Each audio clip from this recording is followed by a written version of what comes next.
লাফিং ক্লাব, কবি দেবব্রত দত্ত।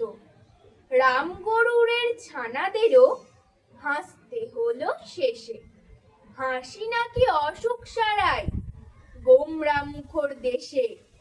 মজার কথা, সকাল বিকেল হাসবে তুমি যত, প্রাণে নতুন সজীবতা বাড়বে তোমার তত।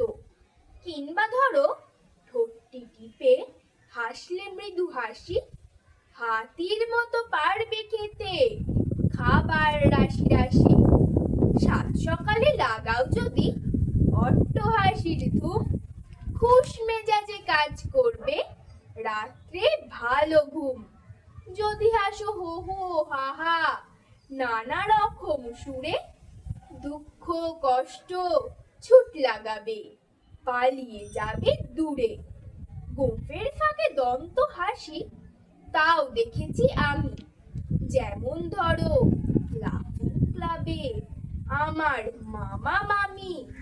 ঘরে ফিরেই মামা আবার মামির ভয়ে ভীত। মামি ধরেন নিজের স্বরূপ দন্ত বিকশিত। লাফিং ক্লাবে যাইনি আমি, তবু শরীর গড়ি, কারণ আমি সুকুমারের আবোল তাবোল পড়ি। নমস্কার।